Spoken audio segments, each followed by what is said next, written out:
Buenos días. ¿Cómo estás vos? ¿Cómo andan?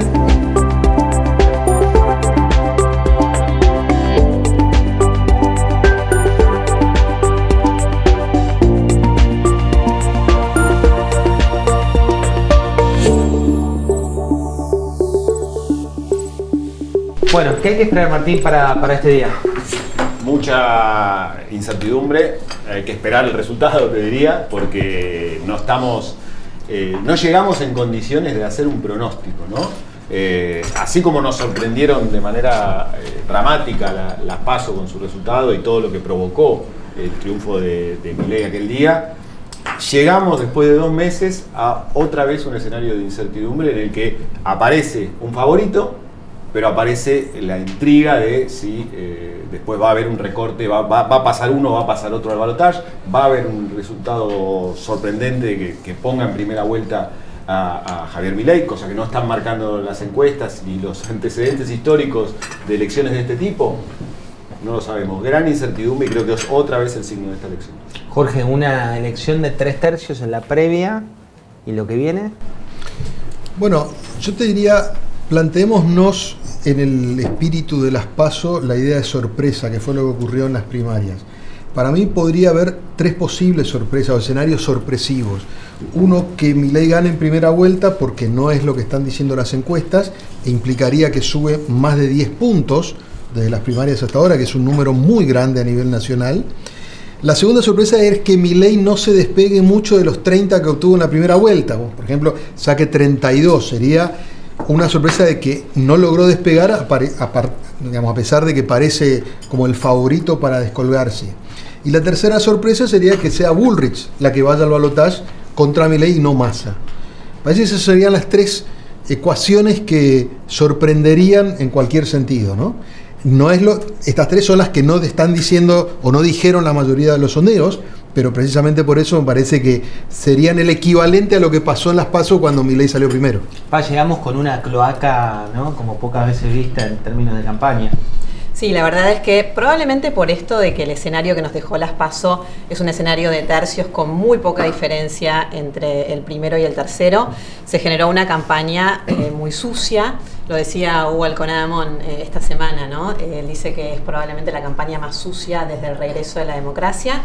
Y en algunos casos con operaciones que pueden ser muy burdas y en otros casos con lo que parecen ser casos de corrupción destapados, de temas que uno probablemente ya sabía que estaban pasando, pero que en las últimas semanas fueron muy determinantes en la campaña porque explotaron. El caso de las tarjetas de Chocolateriao, por ejemplo, o lo que todavía no sabemos muy bien qué fue, que es el tema de Insaurralde, encontrado en un yate que de ninguna manera podría pagar si lo hubiera pagado con sus ingresos, ¿no? Lo que tenemos que ver es qué impacto tiene esto en el resultado, que siendo, como venía al menos en las PASO, un resultado tan ajustado, puede llegar a ser determinante. Diego, cuando ves este escenario de un ministro de Economía candidato que llega con estos indicadores, ¿qué te genera? La verdad es que en algún momento, cuando él es finalmente consagrado el hombre del oficialismo, la gran duda era cómo se iba a manejar como ministro y candidato, porque había muchas cosas que todos veíamos incompatibles, ¿no? Estamos hablando de junio y de una inflación que estaba muy por debajo de esto, ¿no? Bueno, finalmente eso decantó con el tiempo y él jugó el papel de candidato y no de ministro. Y de hecho el famoso plan Platita, que a nosotros un poco en algún punto como que le pusimos un nombre como para mostrar lo que fue esa descomunal decisión de emisión y de bonos. ¿Te acordás que incluso se hacían chistes? Si aparecías por el ministerio te hago un bono por ser esto, por ser el otro. Bueno, lo cierto es que, claro, lo cierto es que, digamos, finalmente se decantó y él fue candidato y no fue ministro, ¿no? Con lo cual llegamos a unas elecciones donde pareciera, es realmente un contrafáctico que el responsable de la inflación que corre, que ya es del 130 acumulada, pero que corre a rangos de 180 o 200, sea competitivo, ¿no?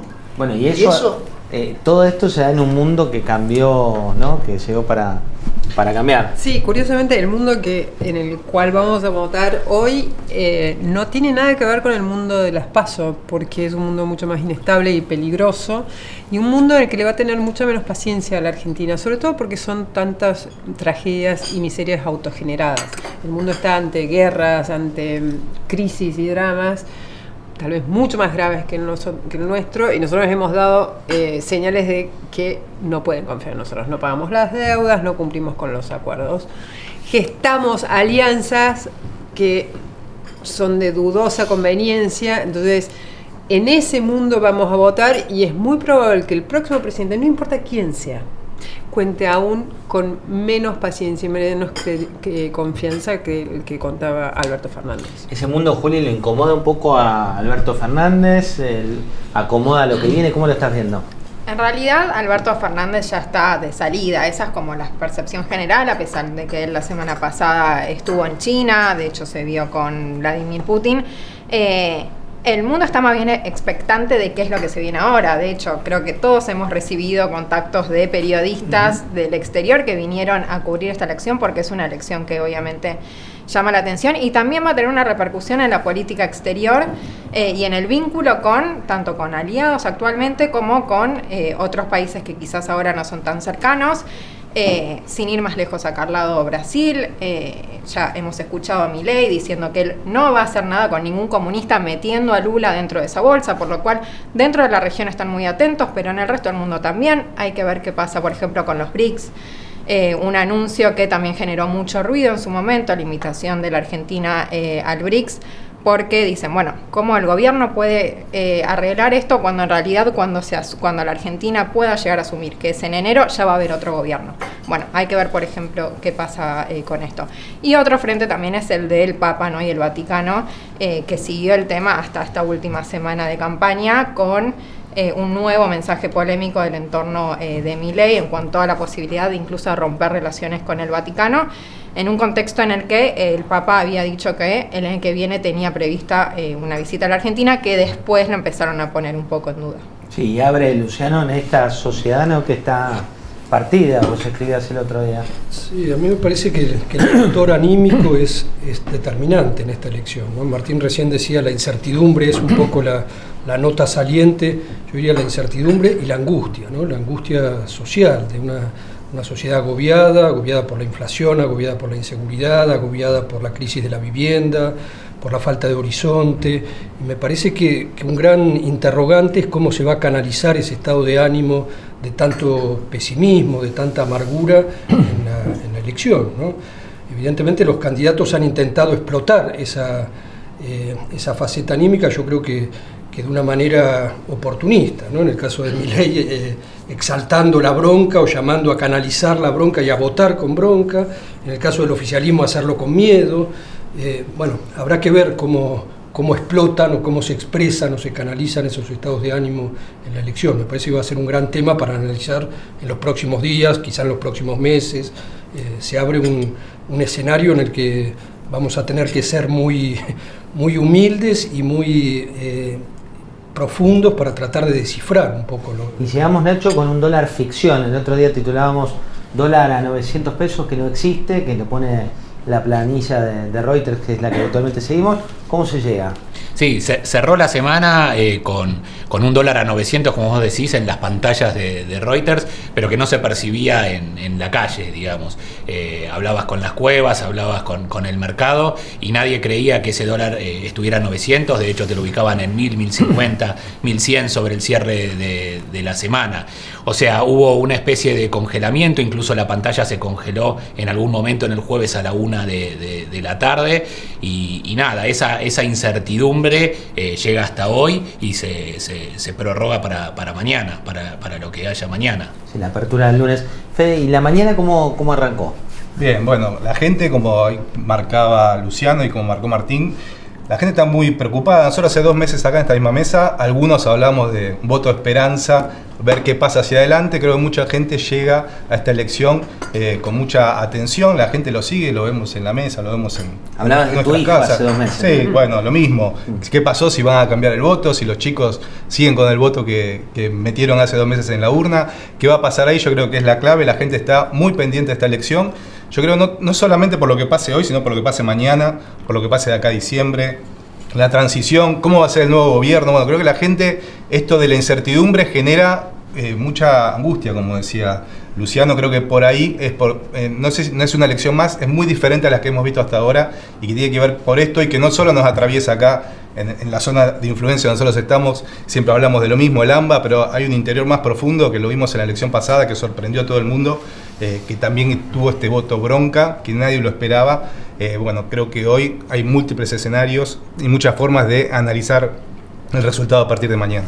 Hay muchos intereses en estos 3 tercios. ¿A qué trampas, digamos, tenemos que estar atentos, ¿no? Digo, en las bocas de urna, lo que digan, todos es una elección muy particular. Yo creo que toda esa información es información para escucharla y guardarla. No publicar nada de eso. No solo no publicar, sino es que hoy va a ser un día de operaciones constantes porque cualquier hipótesis que te vendan es creíble, ¿no? Entonces lo que sí creo que hay que estar atento es al desarrollo del escrutinio, en el que sí puede haber muchas más picardías que las que hubo en otras ocasiones. La elección pasada fue como que se dejó hacer, ¿no?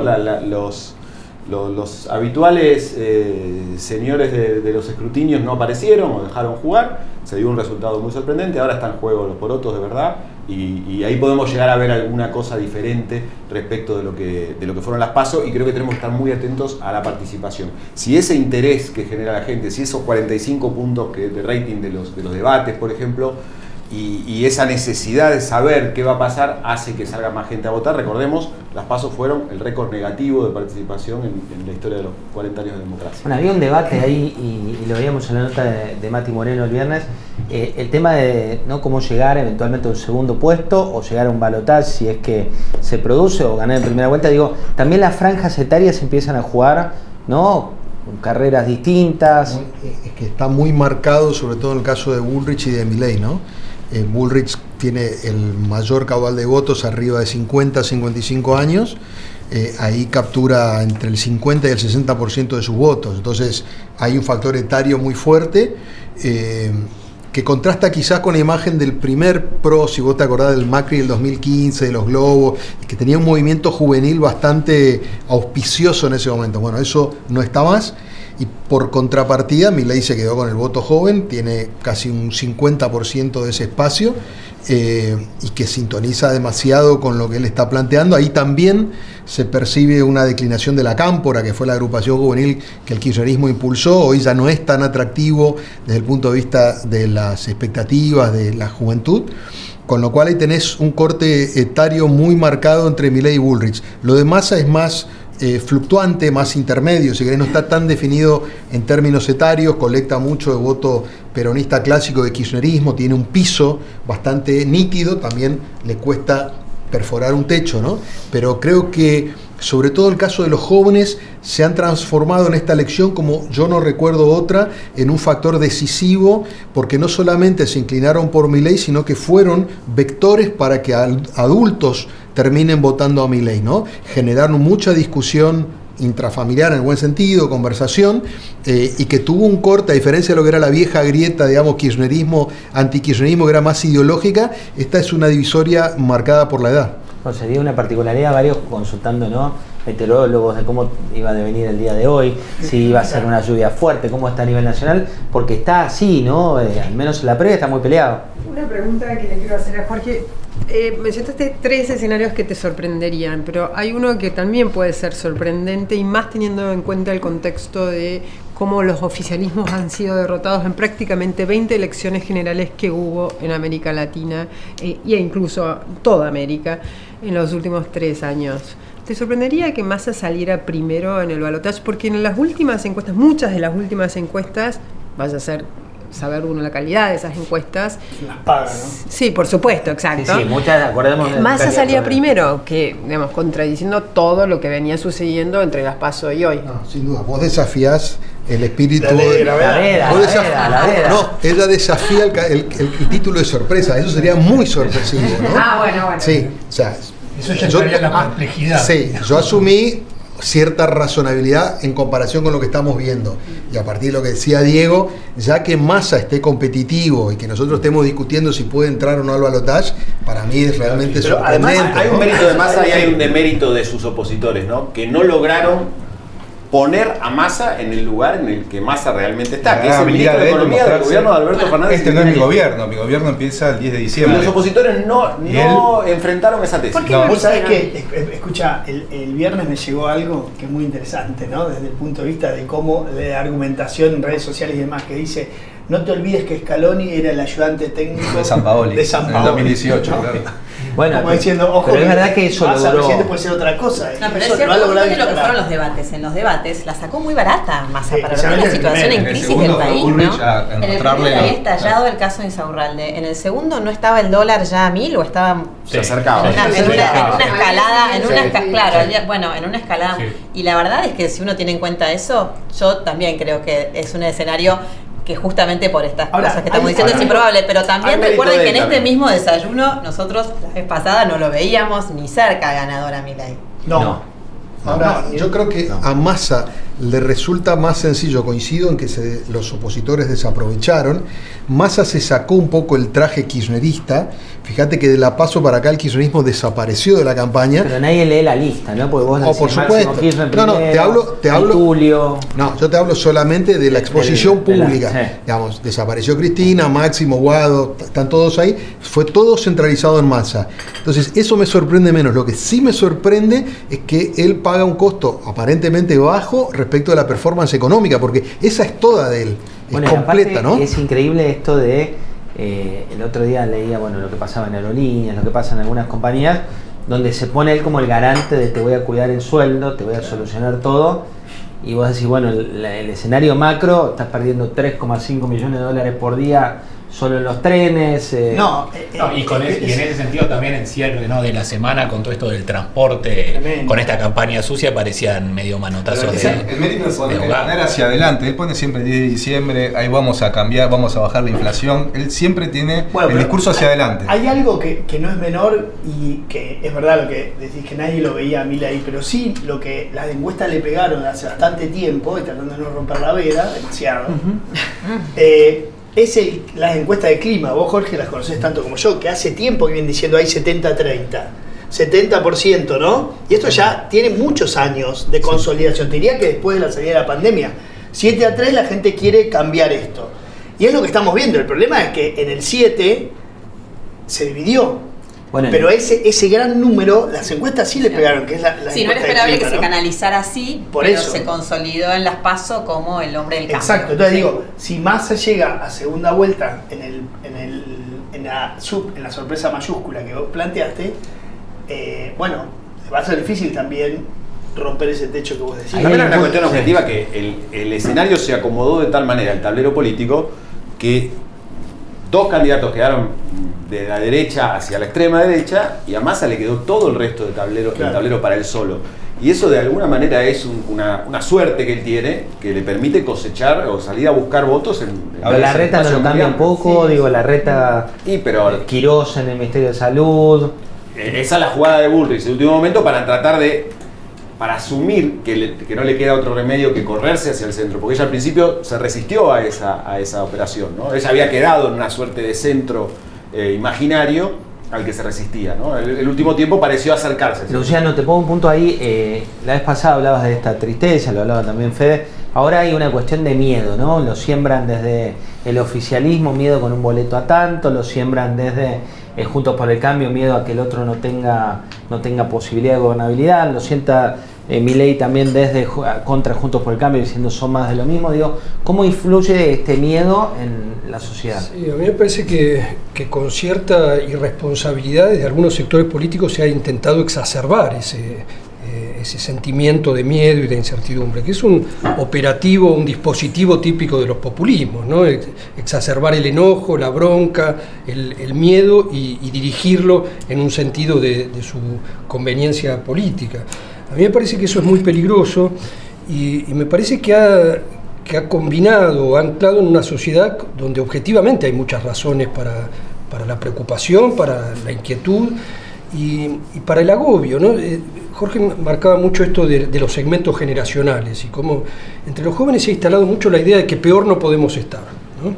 Me parece que esa es una directriz que ha incidido mucho en el comportamiento preelectoral.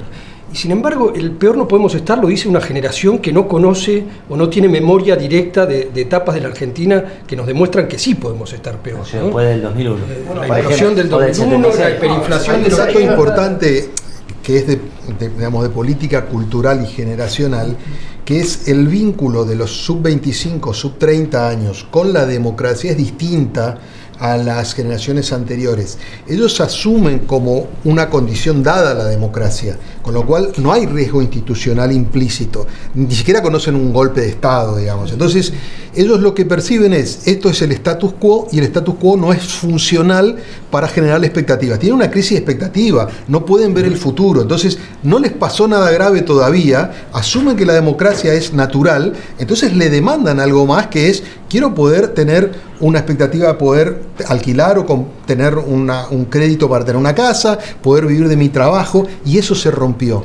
Por eso yo creo que hay tanta desilusión juvenil, a pesar de que tienen pocos años, ¿no? No, y además, Hay también, sí. perdón, como cierta ligereza en esto de que, bueno, si vamos a seguir así, mejor que explote la cosa, Sí, ¿no? claro, O esta idea que vos, Sí, José, que marcás viene tanto después, del ¿no? reseteo de cero, bueno, pero hay cierta ¿Y cómo frivolidad sería en una eso, Argentina ¿no? explotada? Bueno, eso. Ya Bueno, está. pasa que la trama que Esta te sostiene Argentina la explotada. crisis, la trama Hiperinflación, social, ¿qué más? Claro, bueno, pobreza, Más aumento todavía. enorme. Ya están más de 40%. Están más de Lo que 40. vos no tenés todavía es estallido en la calle.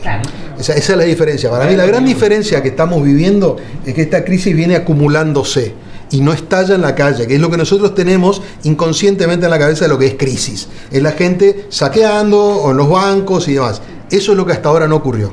Para cerrar, les pido a cada uno dos ejes que dicen hay que prestarle atención hoy como para no caer en trampas. Mucha gente nos está mirando y dice, bueno, la agenda informativa viene por acá, hay que prestar atención a esto. Martín, tus La dos provincia de ejes. Buenos Aires miraría con muchísima atención. La carga Hay- de datos también hay que tener cuidado ahí, ¿no? Sí, por supuesto. De hecho, no se extrañen si esta noche ven un primer resultado que dice una cosa y eso va variando a lo largo de la noche cuando empiece a cargar la provincia de Buenos Aires. Pero ahí también se define una enorme porción de la gobernabilidad futura. ¿Quién va a ser el próximo gobernador de la provincia de Buenos Aires? El futuro eje, Inés. Los 12 millones de argentinos que no votaron en el 13 de agosto en las PASO, ¿qué van a hacer este domingo? ¿Y cómo se va a repartir ese voto? Habitualmente los votos de aquellos que no votaron en cualquier elección en la Argentina o en el mundo se reparte de la misma forma que se repartieron entre los verdaderos votantes. Entonces, ¿será que esos 12 millones se inclinarán por Milei, le permitirán ganar en primera o forzarán una segunda vuelta? ¿Fede? Bueno, me parece que hay que ver también qué pasa en el resto de las provincias donde ya eligieron gobernador, que no lo tenemos en cuenta, sobre todo donde han perdido los oficialismos, y qué va a pasar con Javier Milei, donde tuvo triunfos importantes en las provincias del centro de la Argentina. Hay que ver si, por ejemplo, Puyaro en Santa Fe ahora Por ejemplo, sí. le lleva a Patricia o le lleva... ¿Qué pasa en Mendoza? ¿Qué pasa en Córdoba? Y obviamente qué va a pasar en la provincia de Buenos Aires. Me parece que es clave ahí lo que pase en el conurbano, y obviamente creo que es lo que pase a partir de mañana, pero bueno, ya será Futuro. otro tema para hablar. Diego. Yo creo que hay que estar absolutamente atento a ver si tenemos o no presidente de la noche. No. Puede que tengamos. Y puede que quede una elección de la ciudad de Buenos Aires absolutamente descolgada si va a un balotaje, ¿no? Y fíjate vos qué situación anómala, ¿no? No, y te cambiaría todo el escenario. Cambiaría todo el escenario. Con lo cual, digo, esperemos a la noche. Coincido con lo que Pero han vos- dicho. Bueno, no podemos jugarnos, pero... No. Yo no la veo esa. No, mucho, yo pero tampoco, bueno. pero digo, no la veo por ahora, pero la verdad es que con el otro día también, en el curso de en las otras elecciones, en el curso de la tarde, fuimos tomando conciencia de algo que a la mañana no habíamos registrado, nadie, ¿no? Ni siquiera las encuestadoras, menos aún nosotros, y con el curso de la tarde, cuando nos fueron llegando los primeros informes de los informales que andan dando vuelta por las mesas, ya empezamos a ver que algo se consolidaba. Bueno, estaría atento a eso. Juli. Yo estoy pensando en esta noche, en cómo van a reaccionar los tres principales candidatos cuando salgan finalmente los resultados. El viernes leía una nota de Maya que contaba que vienen diputados bolsonaristas a recibir los resultados con Milei, Y mencionaba un libertario que decía, ellos ya tienen experiencia en elecciones con fraude, como le pasó a Bolsonaro, y puede que los de Juntos por el Cambio y el peronismo hagan cosas malas. Bueno, hay que ver cómo reacciona Milei entre los otros candidatos también esta noche. Esa apertura de paraguas fue rara. Te lo robé, Jorge. Sí. No, te lo complemento. Mi preocupación pasa si Milei no tiene un resultado desde sus expectativas satisfactorio, ¿cuál es su reacción? Porque es la primera vez que Milei tiene expectativas reales de ganar, y entonces con esos antecedentes que menciona Juli, mi pregunta es, ¿tolerará un resultado que quizás no cumpla con sus ilusiones y expectativas pacíficamente? ¿Tiene resultado Te también, sumo, Jorge? te sumo un antecedente más.